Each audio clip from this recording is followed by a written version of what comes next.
Okay, coming back with section 4.2 area model, example 2 here. We're going to evaluate a sum.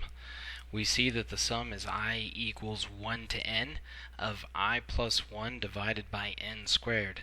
Notice that we have two different variables going on here. We have I and we have n. We need to rewrite this sum so that it's in terms of all one variable. So we're going to get everything in terms of n. Because it looks like the next part of our evaluate, we want to evaluate when n is 10, when n is 100, when n is 1,000, and when n is 10,000. So, pay close attention on this one as we kind of grow through everything here, okay? So what we want to do is we're going to take that I plus 1 over n squared. We're going to factor out 1 over n squared and rewrite it. So you can see that as 1 over n squared times the sum of I equals 1 to n of I plus 1. Now, once we do that, we're able to write this summation into two separate sums. Notice that that 1 over n squared, that's going to be distributed to both of those two sums. Alright, but why are we doing those two sums? Because we're going to refer back to theorem 4.2. Notice we have a sum of I equals 1 to n of I, and we have a sum of I equals 1 to n of a constant. Alright, I'm going to scroll back up to theorem 4.2, and it is right here. Notice we have the sum of a constant, and we have the sum of an I. And notice there's an equivalent on each side. This equivalent is Cn.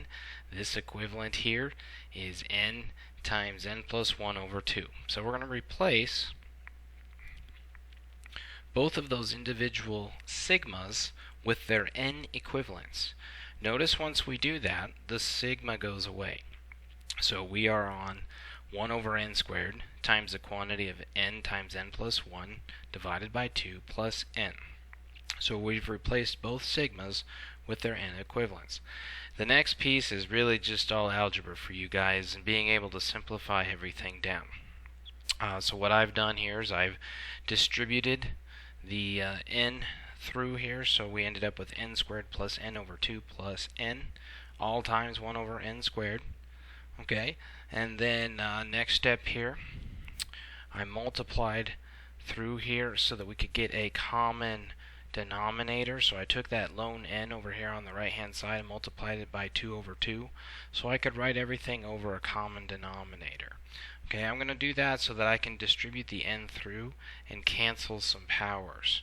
So I'm left with 1 over n squared times the quantity of n squared plus n plus 2n all over 2. Everything's over a common denominator.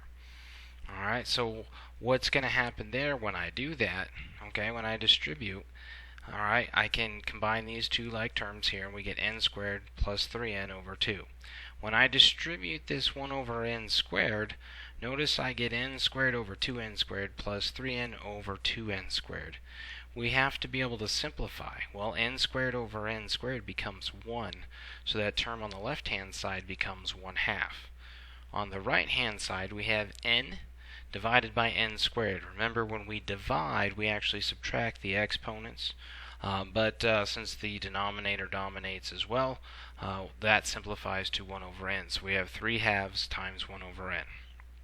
Okay, and then we want to be able to combine these and write them as one term. It's just this is more of just being able to get it in the form that you might see on the homework. So we take that 1/2 and we multiply it by 1 in the form of n over n, so that we can get a common denominator for both terms.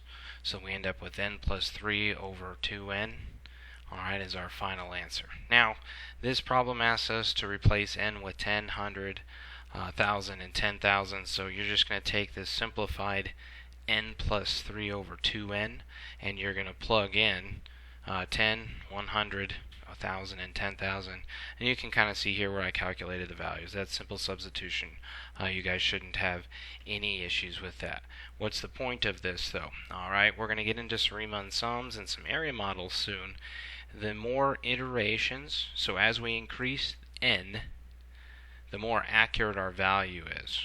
Okay, so if we take a look, when n is 10, right, we get 0.65. When n is 100, we get 0.515. When n is 1,000, we get 0.5015, and when n is 10,000, we get 0.50015. So the more iterations we do, the more accurate our value ends up being.